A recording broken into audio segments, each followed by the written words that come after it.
Good afternoon and welcome. Thank you all for joining us for the second Jewish Studies public program of the 2020-2021 school year. I'm Chava Tirosh Samuelson, and I'm a Regents Professor of History, Irving and Miriam Lowe Professor of Modern Judaism, and the Director of the Center for Jewish Studies at Arizona State University. The Center for Jewish Studies at ASU is a unique hybrid of an academic program and a research center.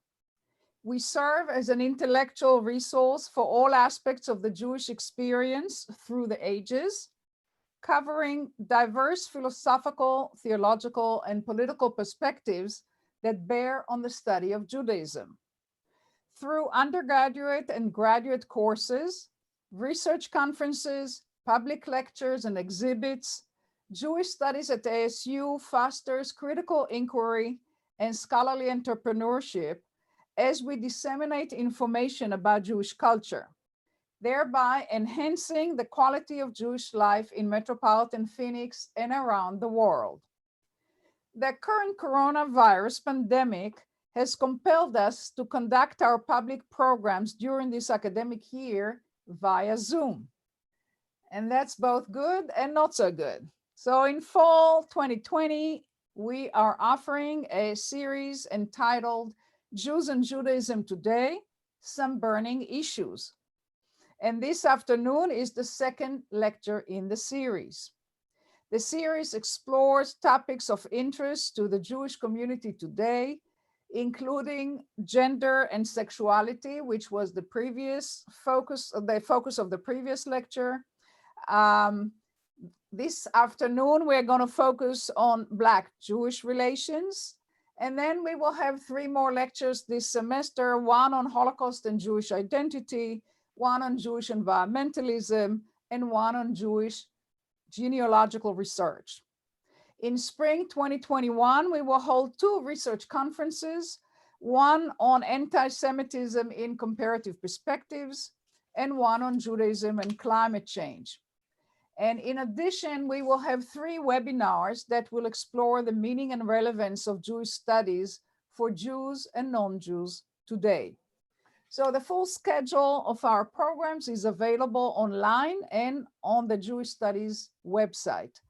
Please share information that you get about our program. Share it if you could with your friends and family members, and do join us for these public programs.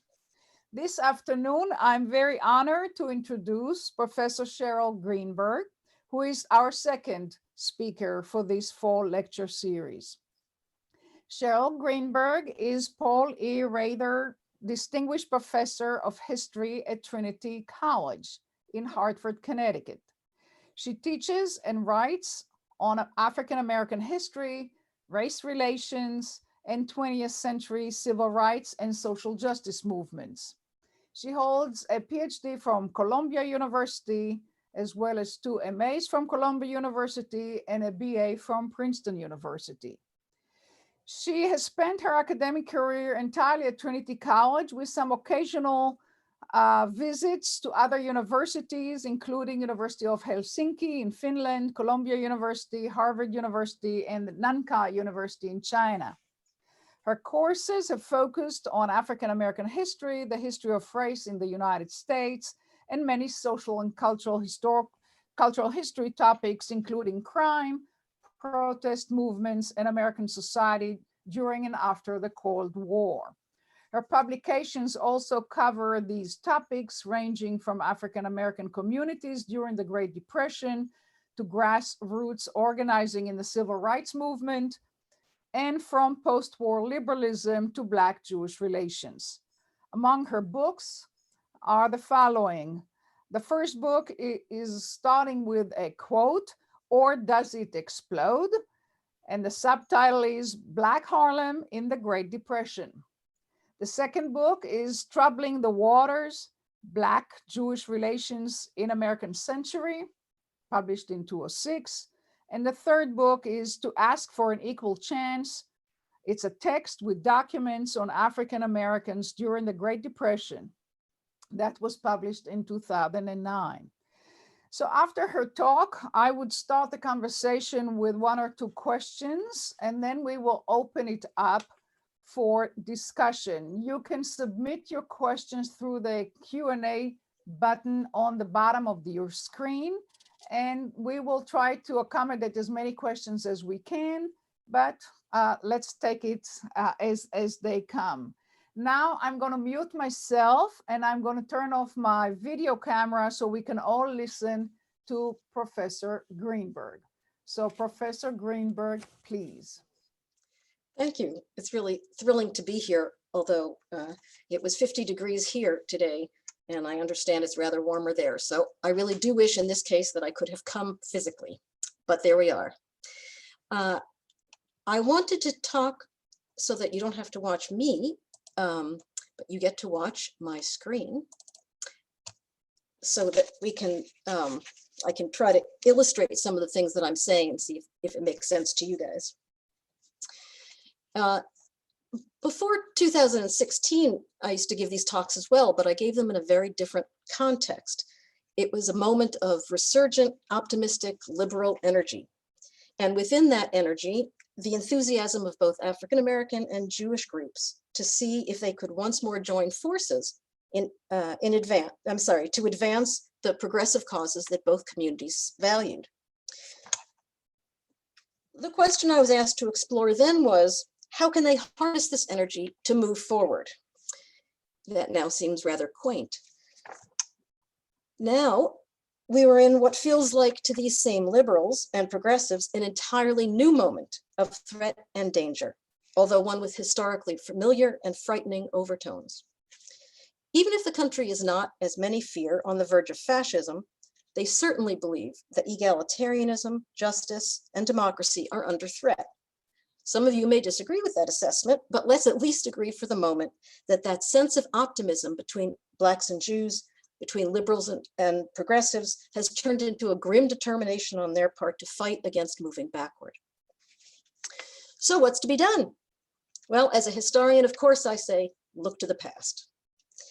Whether liberal or conservative, whoever wants to build effective political coalitions can do no better than to look at the history of the coalitions between African Americans and American Jews. And that's not because the coalition was smooth, but precisely because it wasn't. Nevertheless, it was incredibly effective. So their successes can teach a great deal about effective strategies and possibilities that we can look at, and their failures can instruct us about potential pitfalls. And in fact, as I'll talk about, some of that rebuilding and some of that sniping is already happening. So today I want to violate every rule of the historical profession and use the past in service of the present. I want to plumb the history of Black-Jewish relations for lessons to be learned. I'm also going to violate every rule of public speaking and give the conclusions right up front. First, that the Black-Jewish coalition and the broader liberal and progressive coalition won victories in so many areas of civil rights, civil liberties, and economic justice while fighting internally. That is, in the words of civil rights activist Bernice Johnson Reagan, we learned that, quote, you can get things done even when you are all in a mess. Blacks and Jews looked up from their immediate differences, and by keeping their broader goals in mind, moved forward together. And second, that this coalition was weakened not just by class and racial differences, which I will talk about, but also by divergent political understandings. That those class and racial, understandings that those class and racial differences led to, most particularly about the liberal goal of race blindness and the invisibility of white privilege to Jews who did not see themselves as entirely white. Speaking of race, though, I want to be clear up front that when most people who talk about Black-Jewish relations say Jews, what we really are referring to is white, especially Eastern European Jews. This overlooking of the racial dynamic in the American Jewish community is, in my opinion, one reason for the failures of Jews in the Black-Jewish relationship. That white Jews ran all of the powerful Jewish organizations I'm going to be discussing and never considered or consulted their own community's members of color. But I'm getting ahead of myself. The fact is that historically, a tie between Black and Jewish communities a bond has long been expressed, not just among leaders, as many people have argued. Consider Obama Jewish outreach, or Jews for Obama. There was no Swedes for Obama or Obama Methodist outreach. Nor was this feeling just among Jews, as some other people have claimed. The NAACP protests swastikas and anti-Semitic incidents. Black churches support Israel and rallied in Pittsburgh after the synagogue shooting. And as I recently learned, Martin Luther King's birthday is also National Bagel Day. Who knew? I'm not claiming, although I wish I could, that there's something inherent in our two peoples, something natural about any affinity between Blacks and Jews. There's nothing special about Jewish ethics that makes Jews more likely than Christians to care about Black equality. There were no Jews in the leadership of the abolitionist movement. In fact, the one Southern rabbi who spoke against slavery was run out of town by his own congregation. Reform and secular Jews vastly outnumbered the Orthodox in civil rights work. Nor was there anything special about both being oppressed minority groups. So were the Irish, so were the Japanese. They generally did not make common cause with other outgroups. In fact, they more often embraced whiteness so as to be integrated into the mainstream more quickly. But what I am claiming is that something happened to make African Americans and white Jews, because after all, Jews of color were already in it, move towards each other in the way that they did. Which is actually, if you think about it, a heartening notion that communities, like individuals, have real choices that they can make. There is no such thing as political predestination. Well, if it's not natural, but it came about from some set of historical conditions or events, understanding those events can inform us moving forward. So I want to ask, what helped create that political bond and why did it come apart? What worked and what should we be careful not to do again? And that's a job for a historian. So I'm going to offer us a skip through the history of Black-Jewish relations in the United States, the good, the bad, and as promised, the lessons to learn. There are very different histories of Blacks and Jews in the United States, but some common experiences around the turn of the 20th century. There was migration to urban areas. More than 2 million Jews came from Eastern Europe and Russia, and over 1 million African Americans moved south to north in numbers massive so great we call it the Great Migration. There was a common experience of discrimination, of exclusion from jobs and neighborhoods and houses and schools. And there was hatred and violence. While racism was always more virulent in the United States, both had been known to erupt into lethal violence.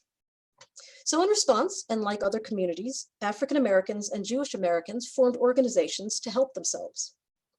In the Black community, for example, was the National Association of Colored Women, excuse me, in 1896, the NAACP, the National Urban League, the National Council of Negro Women, and their Jewish counterparts, the National Council of Jewish Women in 1893. By the way, I have to point out that in every case, women led the way. That was true all the way through the civil rights movement, but that's another story. The American Jewish Committee, the Anti-Defamation League, the American Jewish Congress, and the Jewish Labor Committee. But while both communities had the same goal, equal opportunity and full participation in American life, virtually no white organization, was willing to work with Black groups in order to achieve it. That's not true of the left, who did, but that's also a story for another time. Some individual Jews and Blacks certainly worked with each other. Of the NAACP's founders, a disproportionate number of the whites were Jewish. And Black and Jewish intellectuals in the early 20th century included Horace Kallen, Alain Locke, and Franz Boas, who challenged the assimilationist rhetoric of what was then called 100% Americanism.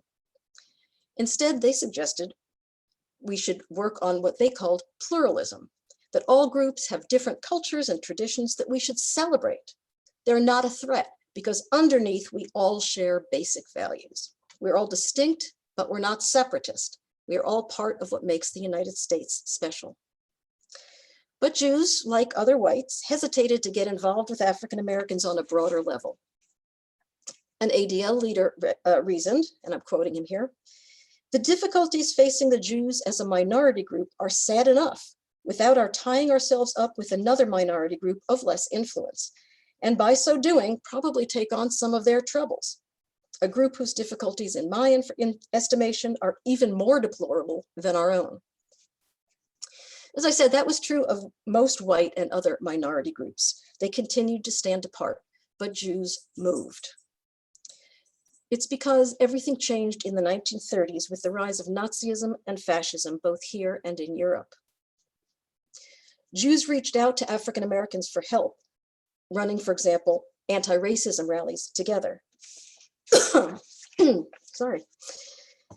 As an ADL leader wrote, "We Jews know what restrictions mean. We too have faced handicaps. Because of this, Jews show such deep interest in the Negro's problems." The Yiddish press had long covered lynch mobs and called them pogroms, and the deteriorating situation of German Jews received extensive coverage in Black newspapers. So what launched a Black-Jewish collaboration by the late 1930s wasn't a broadening of the challenge to discrimination, but the decision to work against it together. Still, that was a pivotal shift. It meant that both communities had redefined their self-interest as including the interests of others, what I call spacious self-interest. But spacious self-interest isn't just understanding that lynching and pogroms both constitute a similar kind of oppression. It's recognizing the links between those issues, re-articulating their own agendas in a more universalist way. This wasn't about just Blacks or just Jews, but about all Americans. Only by attacking all forms of bigotry could any group be safe. So leaders in both communities emphasized that, I skipped, sorry. I apologize with that. Excuse me for that.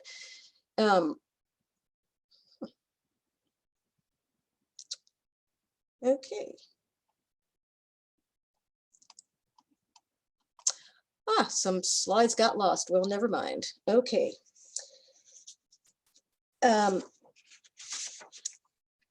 Sorry. In any case, this outreach worked. The articulation of a universalist nationwide argument seemed to reach both communities and beyond. So in 1938, for example, a Baptist church raised funds, a Black Baptist church raised funds for Jewish refugees, and they included in their letter, which came with money to help the refugees, they wrote, "As a race of people whose souls have been made sensitive through many years of persecution and suffering, we extend our profoundest sympathies to the Jewish people in their present plight."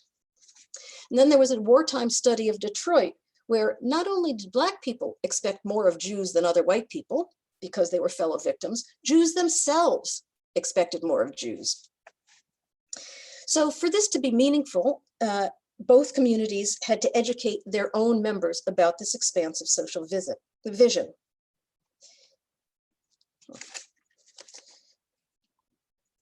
I'm sorry, I'll adapt, adopt, and improve, as Monty Python would say. The American Jewish communities emphasized to its members that the threats seemed to be only against African Americans. In this case, this pamphlet is about the Klan.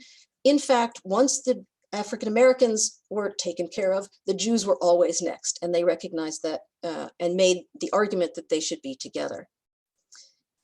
And that's why they held those meetings against bigotry. And at the same time, African Americans made the same kind of argument, that our interests were united into one agenda.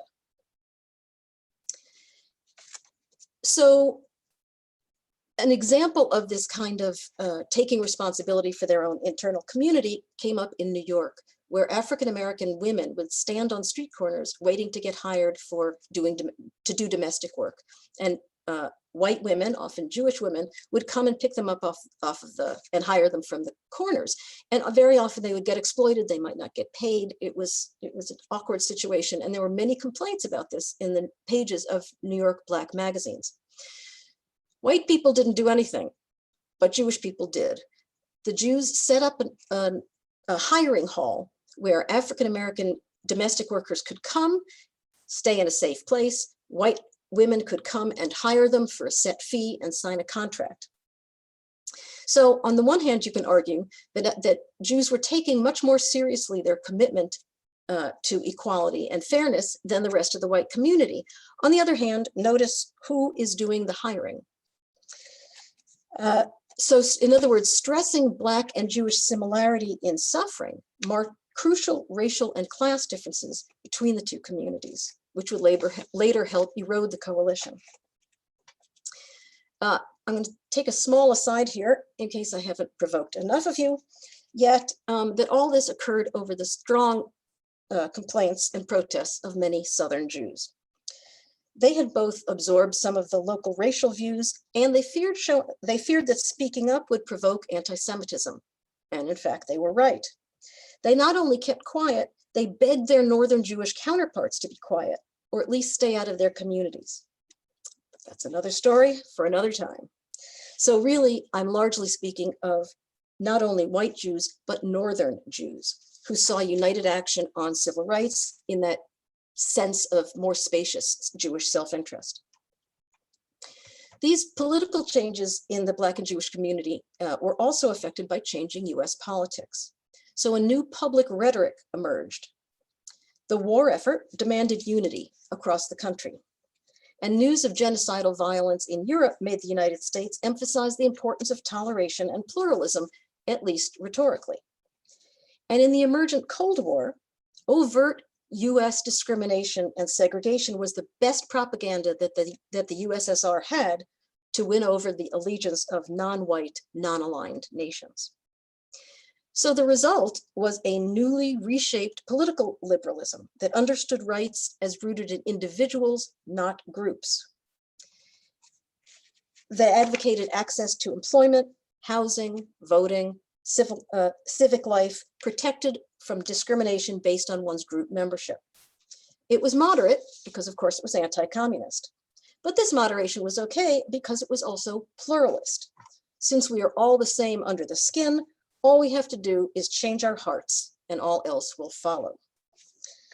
And the coalition building between Black and Jewish organizations was both spurred by and shaped by this new liberalism. You see this in every venture,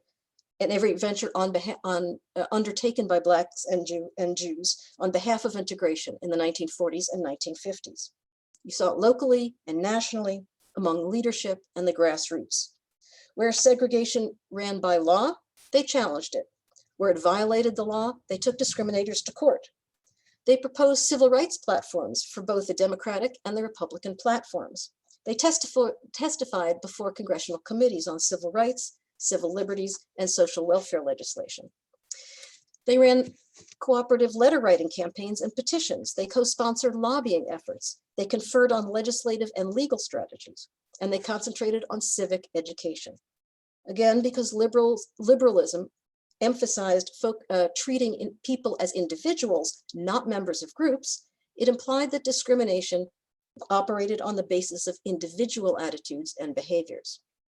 So Black and Jewish agencies produced educational material for schools and churches and civic groups that stressed this pluralism, this tolerance, based on the assumption that more united groups then divided them, and that changing people's beliefs and behaviors was the key to achieving true equality. In other words, discrimination was explained not by white people protecting their privilege, but by personal bigotry. But again, notice who is the boss and who is the employee.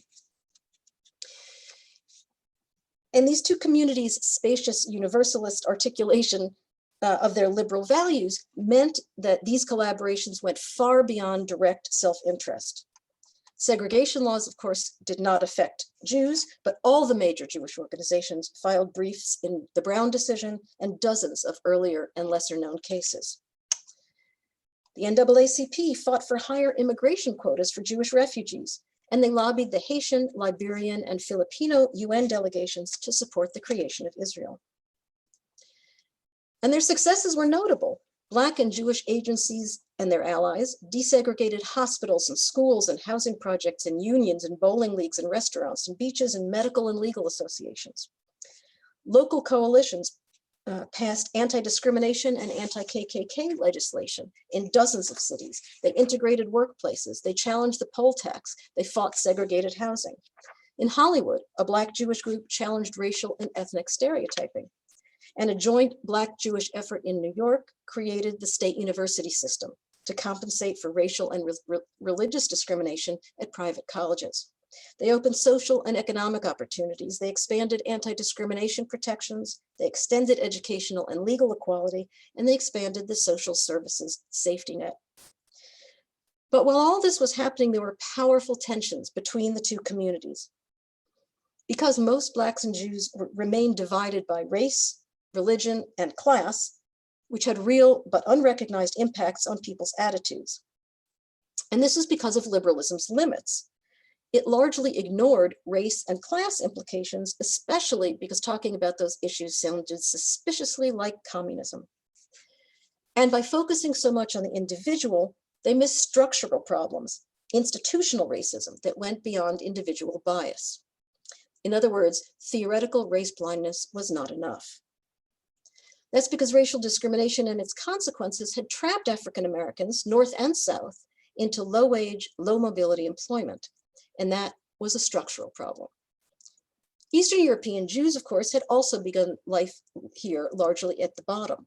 But though similarly poor, they had come from urban areas and often had skills unavailable to most Black, rural, agricultural workers.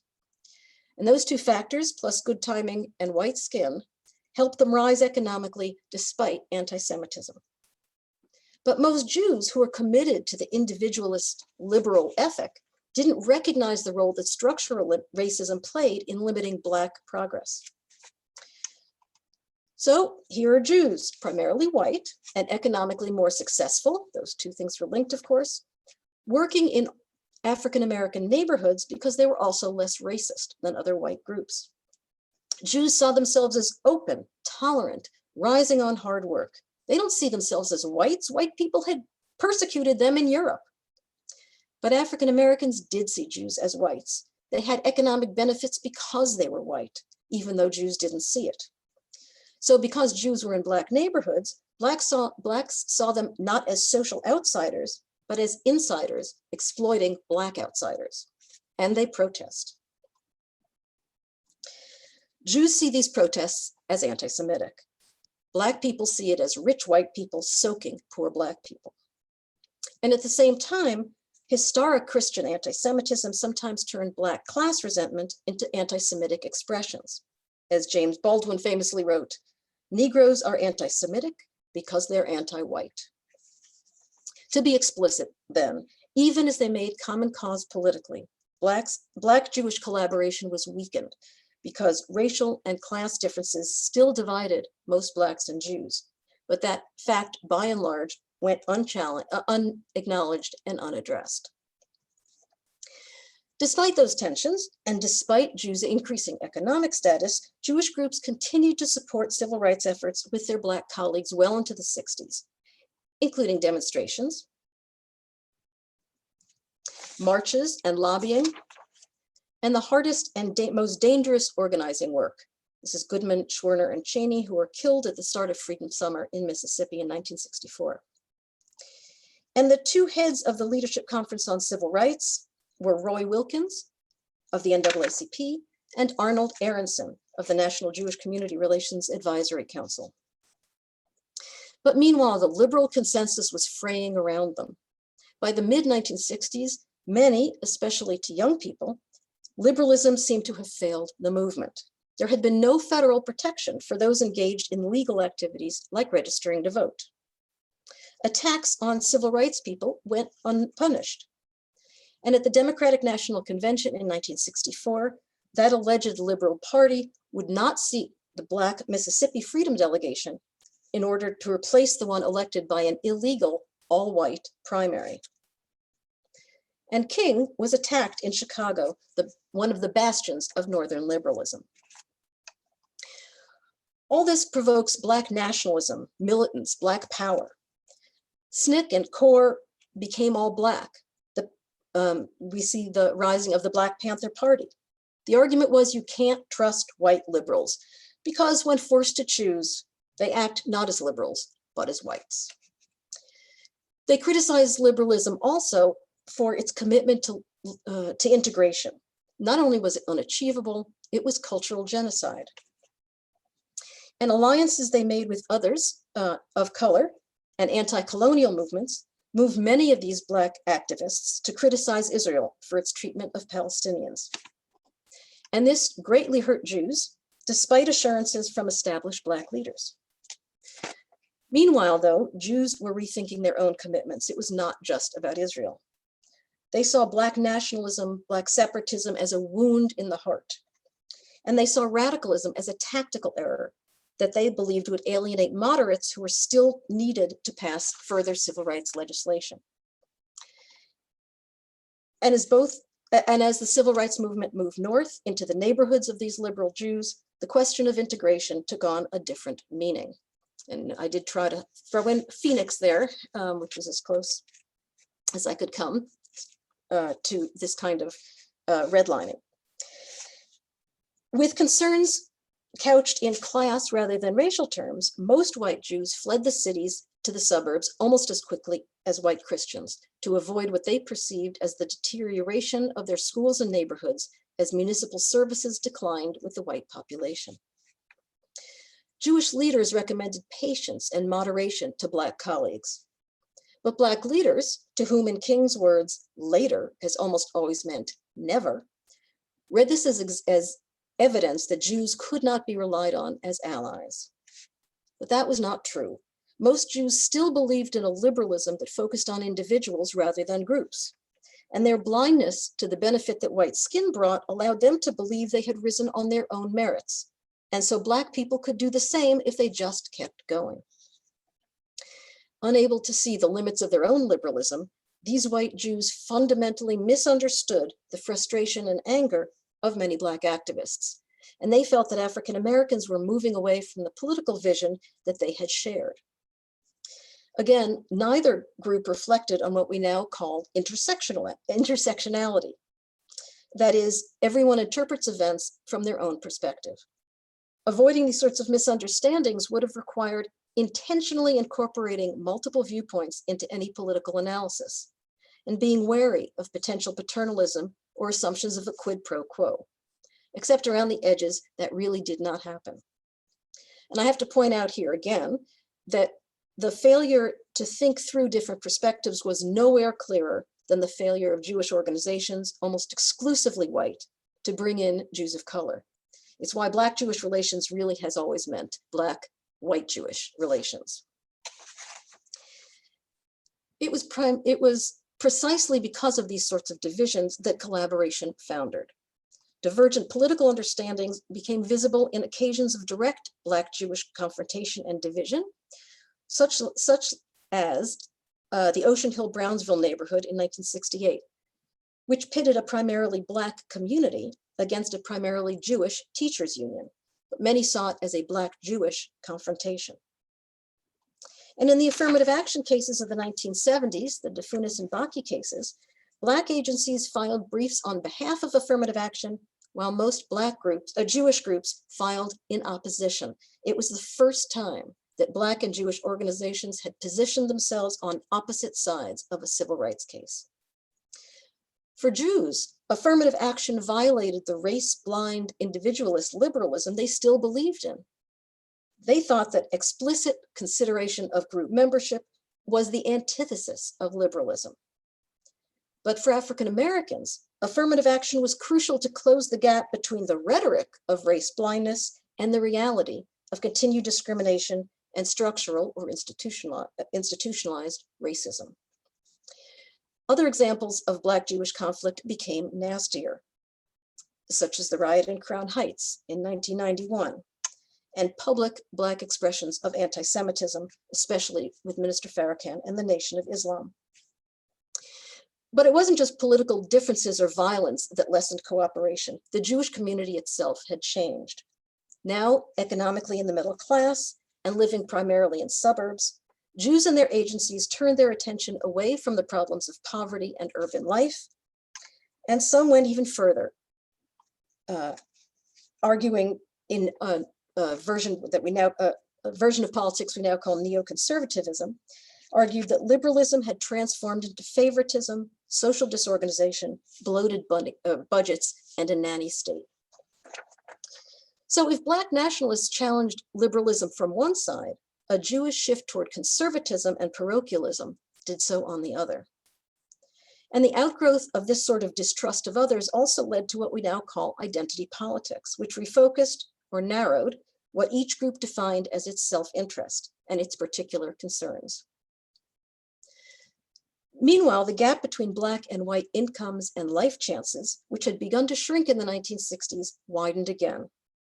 And a white backlash, which swept Richard Nixon, then Ronald Reagan, and then Donald Trump into office, in each case reversed recent progress toward educational and residential desegregation and weakened civil rights laws and remedies. And in each case, we have seen public discourse return to the familiar and chillingly racist us versus them, which cast African Americans outside the boundaries of American society, joined, I think, after 9/11 by Muslims, and now I would argue the dangerous them also includes immigrants, feminists, queer folks, and Jews. This broader othering meant that anti-civil rights efforts have expanded further, from racially targeted travel bans to ICE deportations of non-criminal long-term residents with families, and the separating of immigrant children from their parents. But let's go back to our story. By the 1980s or so, Blacks and Jews faced very different problems. And liberalism, especially the fractured liberalism that emerged out of the chaos of the 1960s and 70s, seemed unable to solve them or discredit it altogether.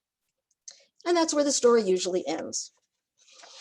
But I'm not convinced that liberalism died, or that most Blacks and Jews weren't and aren't still motivated by those same liberal and progressive values. Instead, they had shifted their attention to different sets of liberal values, liberal issues. The Jewish community has, really until recently, largely focused on cultural pluralism, on sustaining Jewish identity, and Israel as a safe haven from persecution. Those are arguably narrower goals, but they're still liberal. For African Americans, traditional liberal concerns about poverty and discrimination continued to dominate their political agenda, and they felt betrayed by Jews' shift away from these issues. So since Blacks and Jews no longer understood themselves as sharing priorities, and they had largely discarded the rhetoric of universalism in favor of self-assertion, it was not surprising that their partnership withered. But that doesn't mean that either group ever abandoned liberalism or the basic values they had shared.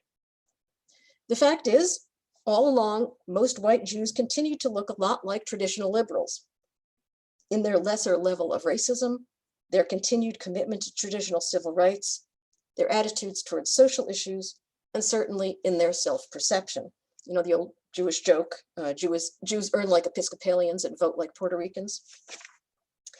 And most Jews still identified themselves as liberals, and they too felt betrayed by the perceived rejection of the Black community. Anyway, even during those years, I would argue that liberal political cooperation did not cease. The media just didn't cover it. It wasn't sensational.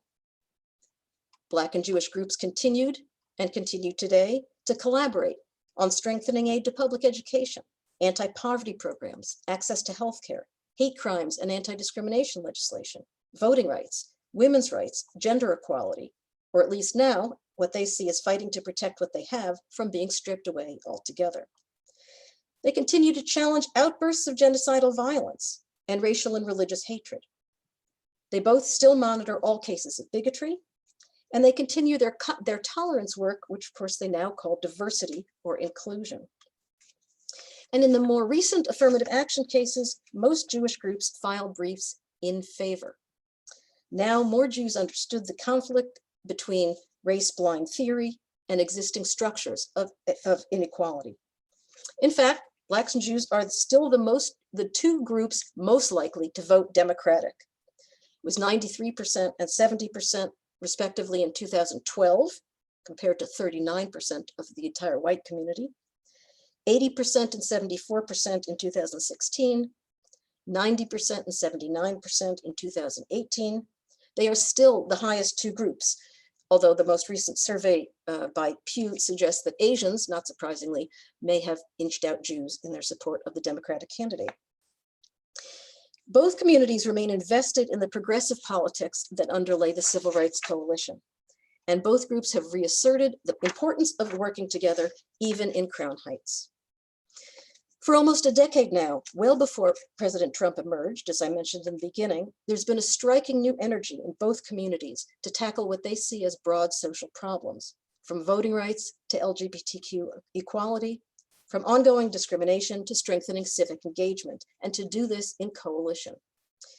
These are visible in the national forums like partnerships between the Urban League and the American Jewish Committee, the Coalition of Black Trade Unionists and the Jewish Labor Committee, the Reform Movement's Religious Action Center and the NAACP's voter registration projects, and the new Congressional Black Caucus. You see it also in local church and synagogue links and action groups across the country, like Operation Understanding, Great Neck Black Jewish Dialogue, the Thursday Network in Washington, D.C., Toronto Blacks and Jews in Dialogue, the Atlanta Black Jewish Coalition, and in Jewish groups like Carolina Jews for Justice, Baltimore and Washington's Jews United for Justice, and New York's Jews for Racial and Economic Justice, each of whom partner with allies of color around issues of racial and economic justice. There are, of course, dozens more Black and Jewish pairings, even musical groups like the Afro-Semitic Experience. Certainly, many of these local and national group efforts at making common cause were launched or spurred their organizing since 2016. But civil rights work has become broader than exclusively Black Jewish dialogue or even Black Jewish partnerships. Today, the most active political coalitions include the intentionally broad and intersectional Movement for Black Lives, Showing Up for Racial Justice, Our Revolution, Move On, Moral Mondays Coalition, the Women's March, Indivisible, and others. Some Jewish groups have engaged with groups like Black Lives Matter, but others have viewed them with fear or skepticism. And we can certainly talk about some of this in the question and answer period if you'd like. But I want to finish by asking, how do civil rights activists re-engage with this old new work? What does the history of Black Jewish political collaboration tell anyone interested in building political coalitions? So I'd summarize my list of lessons this way. Don't lose sight of structural realities and institutional barriers to equal opportunity.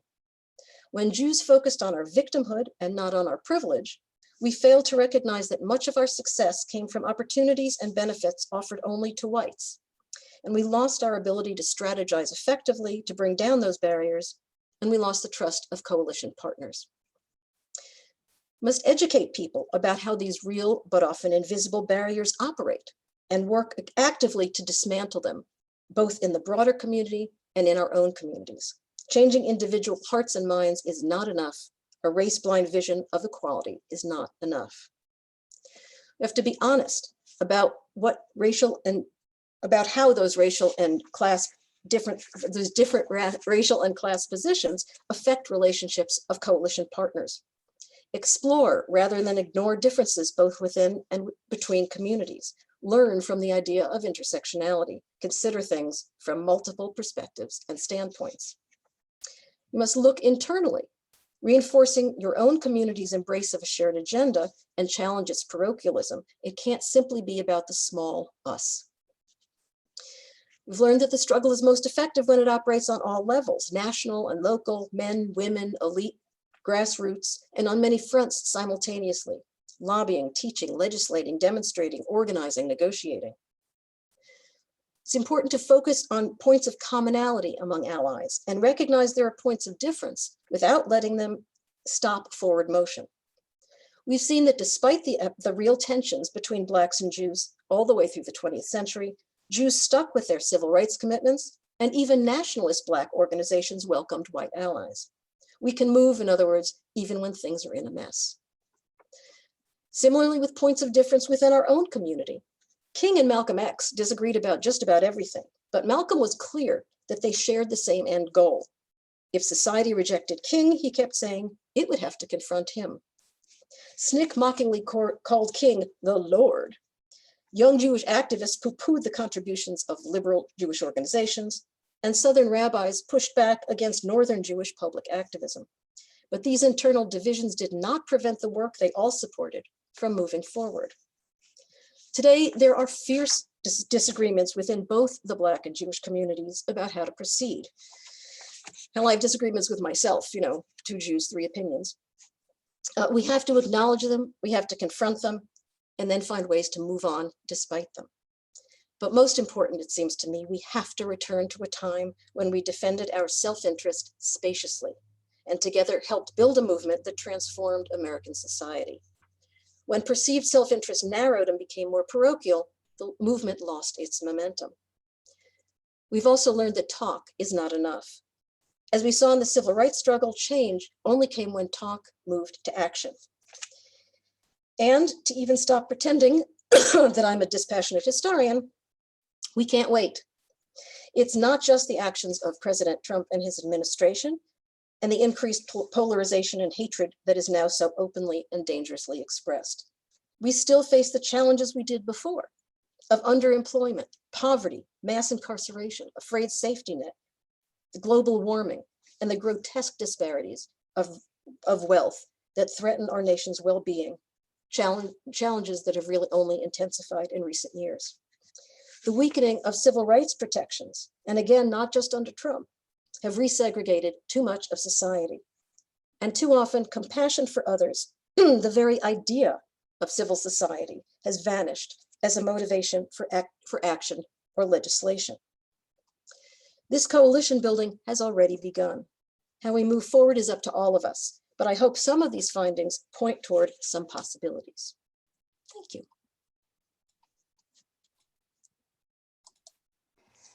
Thank you for a marvelous lecture. And I have to say, all the questions that I prepared, you answered, even though I did not read your lecture in advance.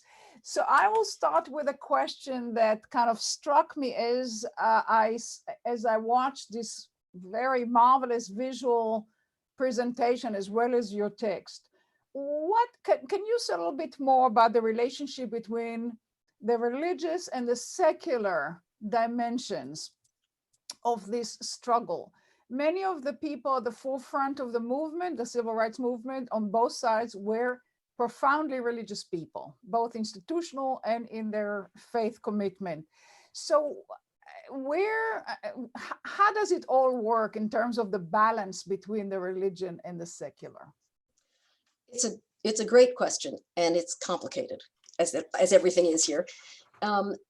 Interestingly, although Jews who were involved in the civil rights movement like to say, it's our Jewish past, it's our Jewish tradition, it's our Jewish ethics that guide us, as I said before, the Orthodox were virtually not present in the civil rights community.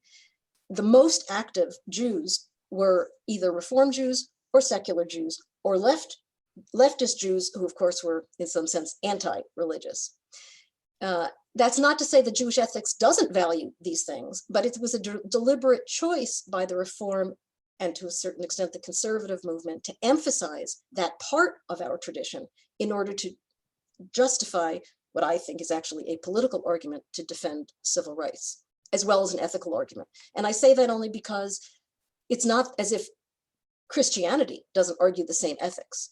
So it's a little bit false to say it's Judaism that makes us do this, because of course, everybody who has a religious ethic ought to be doing it. In the Black community, it's more complicated because not only is the Black community by and large more religious, but Black churches have been one of the few places that Black people could organize themselves. And so even non-religious Black people use churches, use ministers as vehicles for communicating and organizing civil rights agendas. So you have a much more explicit and open Black Christian expression and a more muted, although conscious, Jewish commitment among folks on both sides. I hope that sort of answers it. Yeah, no, it's complicated and it's fascinating. I want to go my second question and then we'll open it up for the audience. You mentioned in the beginning of the lecture that the fact that Jews became known as whites was not at all to be taken for granted even by Jews. So is it the case that Jews wanted to become whites, or is it the case that Jews didn't really want to be classified as white? Or to use Eric Goldstein's the title of his famous book, what was the price of whiteness? How does it all work? Yeah, that's a really complicated question. And I'll just start by saying that in terms of ancestry, most of these Jews I'm talking about were in fact white, that is, of European ancestry. And yet, even now, many Jews resist the argument that they're white. My kids came home from Hebrew school one day saying, "Oh, Mommy, we heard this great group, this great Jewish group come and they did rap music for us." I thought, uh-oh. Anyway, the chorus of this song was, "I'm not white, I'm Jewish. I'm not white, I'm Jewish." And they were very excited because they knew the kind of work that I did. And I think that expression, that sense that we're not white, really comes from this idea that white people have never liked us. White people kept pushing us into gas ovens. We're not white. We are not part of that community, nor do we want to be part of that community. On the other hand, in the United States, benefits are based on race. That's just the way it is. And so to the extent that Jews were visibly white people, ancestrally white people, we benefited from all sorts of things that we didn't even know we benefited from. So here we are, able to get business loans, able to get whatever because we're white, but we don't see ourselves as white. So we don't understand how our whiteness got us where we need to be. And so there's a very difficult conversation, I think, even now in the Jewish community. Are we white? In which case we ought to feel guilty. Are we not white? In which case we ought to feel defensive. And it's it's complicated. Complicated too, I should point out again, by the fact that now so many Jews are not white. Right? We have a growing community of Jews of color. Mm-hmm. Very good. Yes, indeed. Lisa, do we have questions from the audience?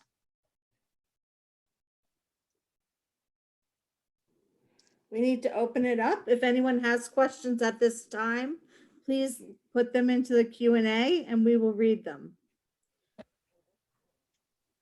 Okay, so while people are thinking about their questions, let me kind of add one more question to move the conversation forward. You ended the lecture by giving us a very useful list of activities, of attitudes, of postures that are very useful, and I love that recommendation.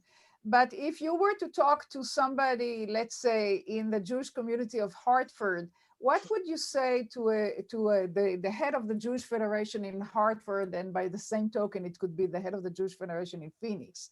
Specifically, what would you say? How can we translate your guidelines into workable program on a local level and perhaps either regional or maybe national level? It's a great question. And interestingly enough, I have talked to Jewish leaders in Hartford. And more importantly, I see Jewish leaders around the country reaching out to ask these kinds of questions of each other and of academics like me. You know, it's a very interesting moment where many, many Jews are trying to figure out, what do we do now?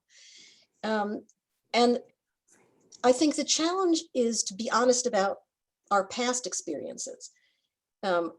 Jews, and of course I am one myself, tend to think that when we think about the Black-Jewish relationship, we think we were the main actors in the civil rights movement. It was Black people and us, and there we were. So we loom large in the Black-Jewish ideal.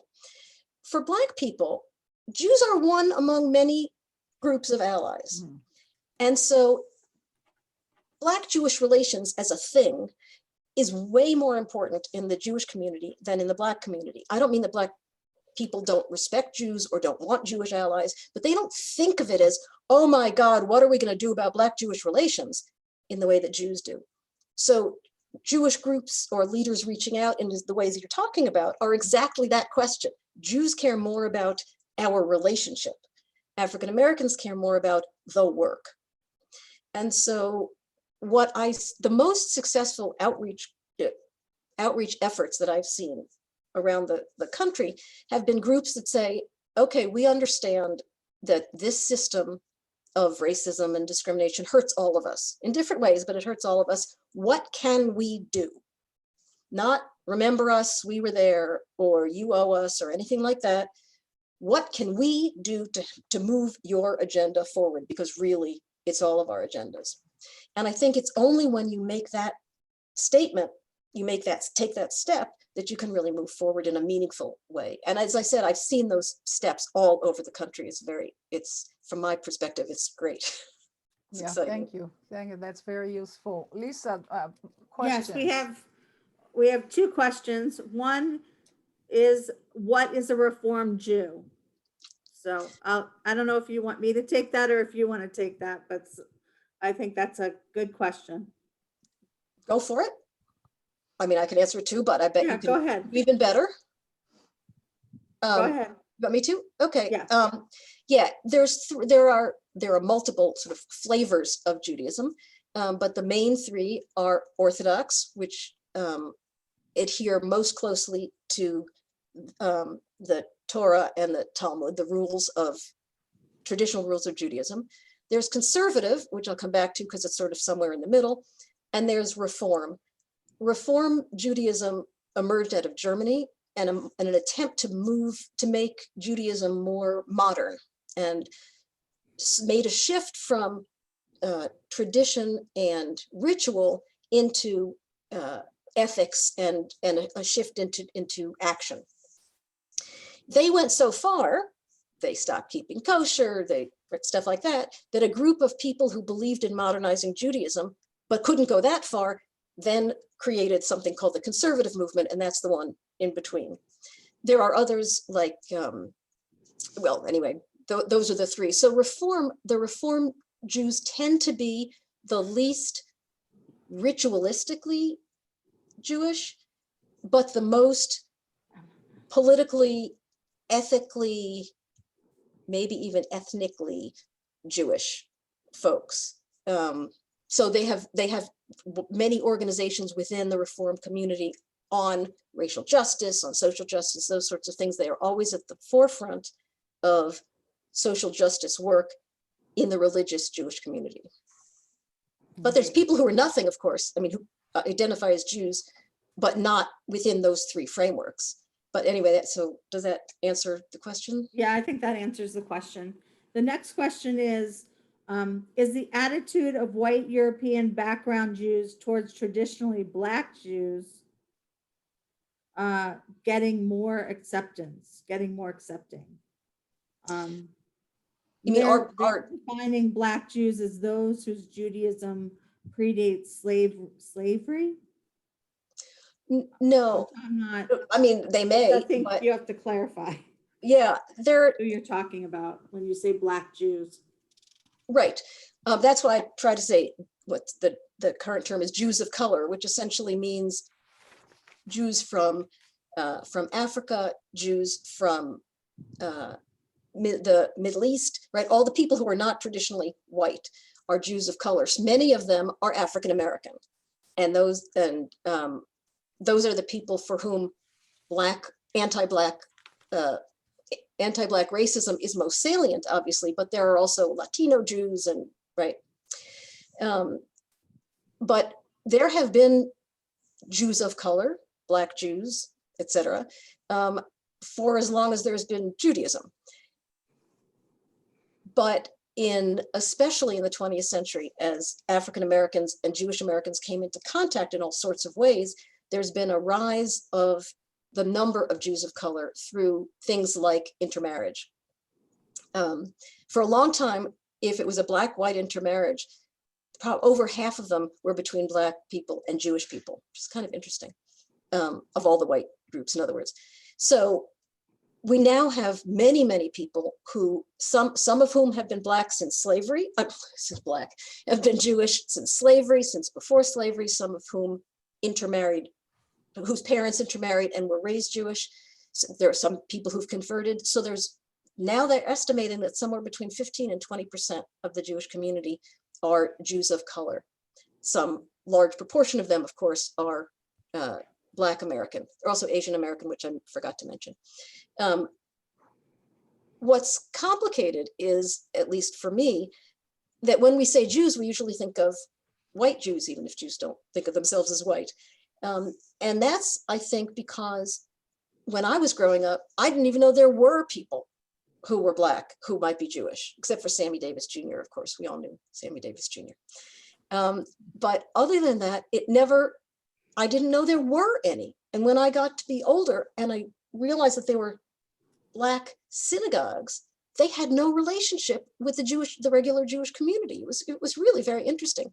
And it's really been only recently that white Jews who have run all the Jewish organizations have been reaching out, and synagogues too, have been reaching out to Jews of color to say, we recognize that you're Jewish too. We have not included you. We have to include you. And part of my argument is, had we done that sooner, we might not have made some of the mistakes that we did in the Black Jewish collaborations of the civil rights movement.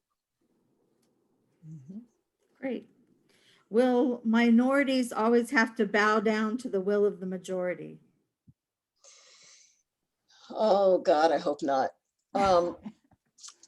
You know, it's funny, my students always complain about things like, you know, the Supreme Court and it's not fair that we don't have majority rule. And I always say, you know, if we had majority rule only in this country, I wouldn't be here, because for many years, the majority of the United States would have voted to keep people like me out, right? If we didn't have a Bill of Rights that protected certain people, the majority doesn't like many of those people and we'd be out, right? There's a whole lot of things that we wouldn't be able to do if you resorted to democracy, to full democracy. And so actually, I think there's a lot of protection of minorities in the Constitution and American law. The problem is, of course, we're not only following the law, we're human beings, and human beings tend to feel protective of their own culture. And if you're in charge, it's really hard to start sharing that power. So again, when the civil rights movement, or Jews at least in the civil rights movement, or white people would say, it's just a matter of opening our hearts and stop being racist. That's not true. It was a matter of white people who had privilege and power, sharing it, giving away some of it. And that's really hard to do.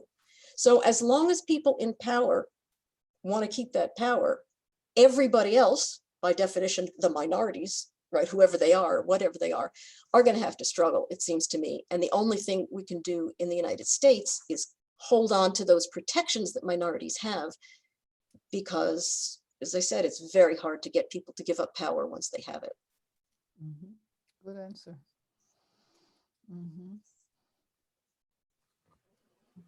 Okay, that seems to be it for questions. You want to? Well, there is one question on the chat that I see that I would like to share. And the question, it's a complicated issue. And the question is this: how do we address the topic of African Americans claiming they are the original Hebrews? Yes, the Black Israelites and groups like that. I don't mean to be rude, but anybody can claim anything they want. It doesn't matter. These people are no more the actual Hebrews than, honestly, I am, right? I'm not either. Right? We are all products of communities that are partially descended from and partially not descended from those people. You make claims about who the real Jews are in order to establish some kind of legitimacy or priority or whatever, but that doesn't make it true. I was actually on a radio show a couple years ago. I was invited by a Black radio station to be interviewed. I was very excited, and they were asking me all these kind of bizarre questions, and I suddenly realized halfway through that they were Black Israelites. And so their idea was not necessarily that I wasn't really Jewish. They never actually said that to me, but that you were only truly an Israelite Jew if you believed in Jesus. So at one point they were yelling about people who are gay, And they said to me something like, well, how do you feel about this? And I said, well, I don't think you care about how I feel, because honestly, I consider myself Jewish, and I don't consider Jesus my personal savior. And the person said, oh my goodness, you are going downhill and on wheels, which remains my favorite quote ever. So from his point of view, right, he's the real Jew. What does that get him? What does that change? How does that change anything? So anybody can make any arguments you want. That particular group of people, it seems to me, are making a political argument, a sort of anti-Semitic argument that we white people are taking over the mantle of Judaism in order to, I don't know, run our cabals or whatever the heck they think we're doing, right? So I don't mind. They could say anything they want. I find it personally offensive, but I don't think the Jewish community needs to take them any more seriously than Jews for Jesus, for example. You can consider yourself Jewish and believe in Jesus, but it doesn't bother me, but not my kind of Judaism.